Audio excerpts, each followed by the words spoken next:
Basically, I want people to understand that the Sunshine Girls are our best team.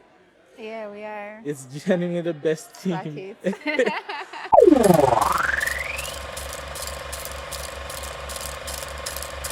16 of us are in camp currently, 16 is it the but usual? only 15 going. Right. Right. So all 16. Who's the Huh? extra person?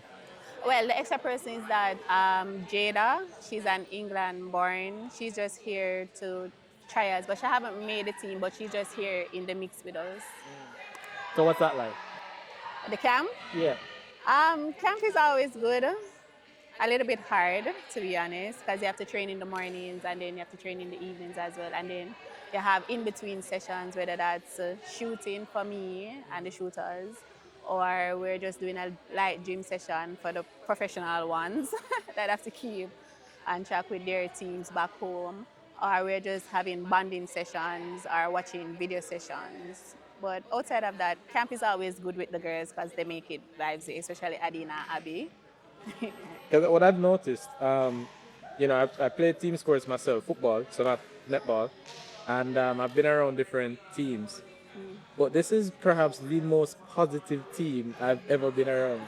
Literally, if somebody even says something with them say, "Where you did that for?" The next word is "good job, good job, good job." You know that kind of thing. I mean, it's a work in progress. Like, we weren't always like that, but the seniors made sure that it's a tradition. So we transfer it down to the new girls that are coming up. But we try to stay positive. As you know, it's a new group, new faces, new talent, something that we're not really used to. But so we try our very best to, keep them confidence going, saying positive stuff to keep them going as well. Because when they look good, we look good. So, and we feel good as well. But mind you, we give them the hard feedback as well. But you just come on a day when we're just giving positivities. Yeah, through the camera there. Maybe. No, not really. We're always like that. We're a close-knitted group. Our camaraderie is one that's unmatched, and that's something I always admire amongst us. Even from Under 21 coming up, we're always like together as sisters and being our sisters keepers out there.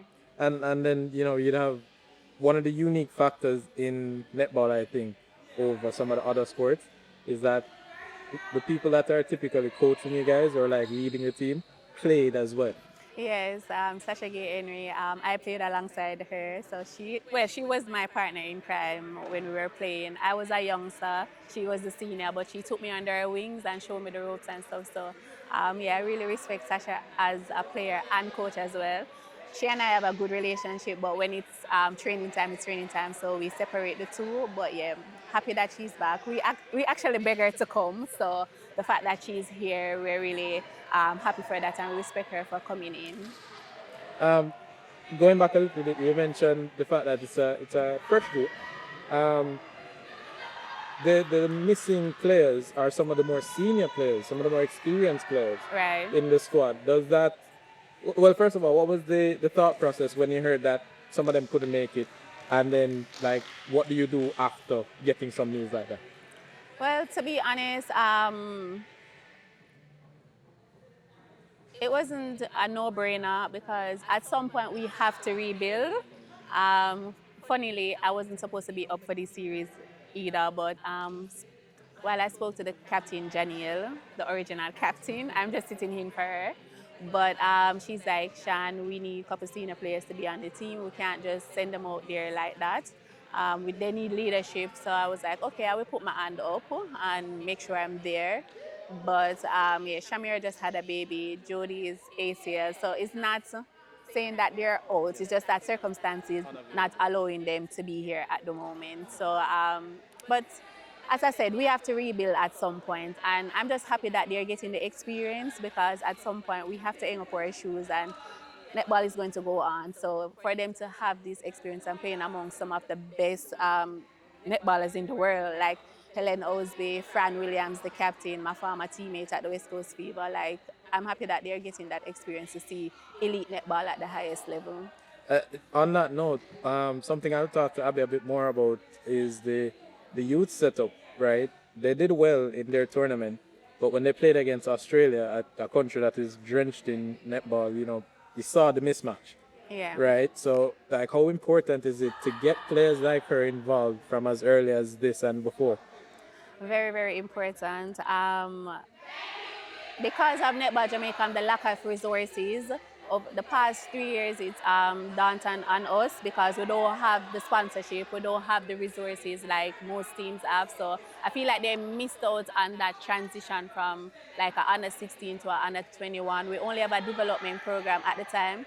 Whilst for me, I went through the program. I started at under 13, under 16, under 21 to the seniors. So I went through that transition.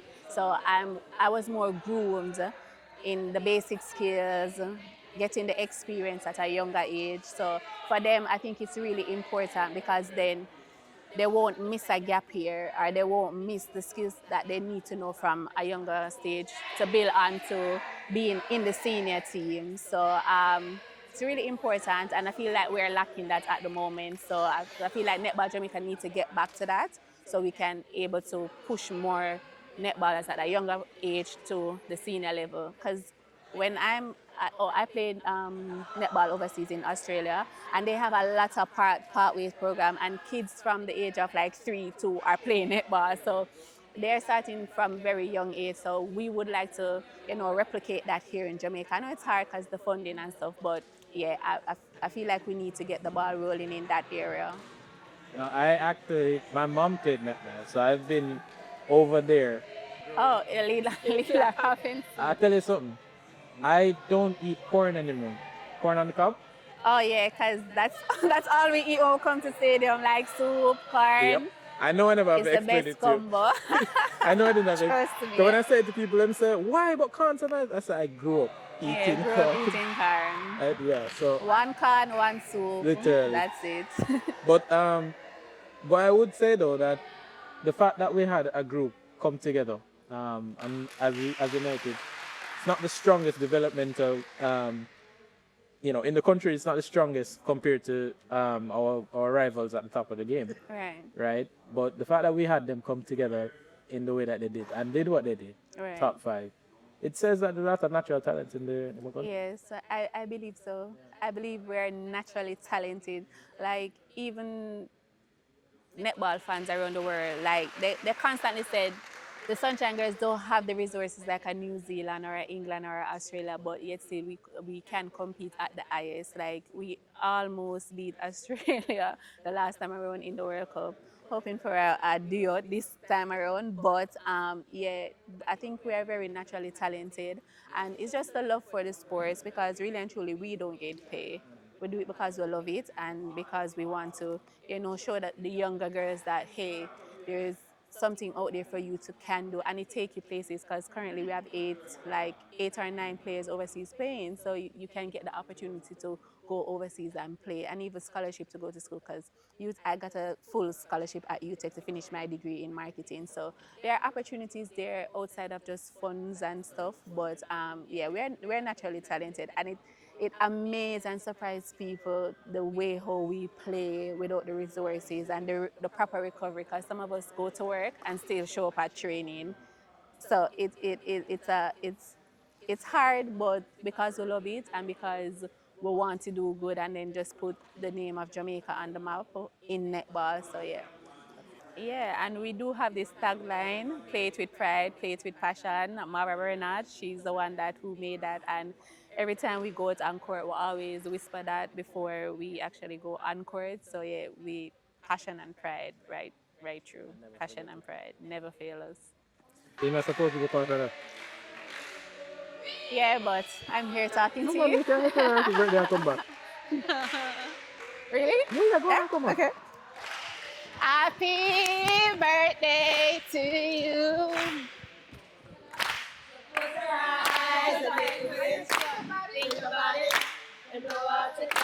I'm back. All right. I'm sure just ask you the questions. You never run 2 times. I only have one left. Huh? I only had one question left. Look at that. Sure, so I have to make you go on. All right. So the final question then, or final thing is, just explain for someone who probably doesn't get it, how can I put it? Basically, I want people to understand that the Sunshine Girls are our best team. Yeah, we are. It's genuinely the best team. Buckets. It's the best team for Jamaica, and we need to get more support into the program. Right. We need to be doing more, I think, because as we established, we're naturally talented. There's obviously enough people around with enough passion for the sport. There's enough of an infrastructure that we can get to the levels that we've gone to. Right. We're number 3 in the Yeah. world. Yeah, we just need the support. I mean, So tell the people and let them know. yeah, I feel like the Sunshine Girls have been the number one team, well, let me say, team sports in Jamaica, and I feel like we have proven over and over that we are capable of carrying the Jamaican name high. Many times we fell short, but we always rally back. We are currently the third in the world at the moment, and funnily, this series coming up is a ranking series, so we are highly bent on that as well, because if we lose too bad to England, a lot of points will come off us, and then that will just put us in a bad state for World Championship, which we don't want. So we really want to do good and really execute on this upcoming match. But for us, I just want the people to just get behind us and support us, because I feel like we can do so much more and becoming number one in the world and even beating Australia. We are so close, so close. But in all honesty, to having the girls have to go to work and come into training, it's really hard sometimes. Just not having the proper recovery is a challenge for us. Sometimes even food-wise, the nutrition, we're not getting a lot of that into our bodies. So we're at a deficit. But I feel like if we just have some, like a couple sponsors to just come on board and say, hey, we're just investing in the Sunshine Girls for this period up until a 4-year cycle, because we always go for a 4-year cycle until the World Championship. Now, we can be way better than we are, and even putting, they say, money sweeten labor. So I feel like even that too can just help boost the girls as well. I mean, we're doing it for the love already. We love it, so we're going to do it regardless. But sometimes a little treat here and there can make it go a longer way. But yeah, I think we just need some sponsors to just invest in us, rally around us, and yeah, just help us to become that number one that we want to be for Jamaica and in the world as well.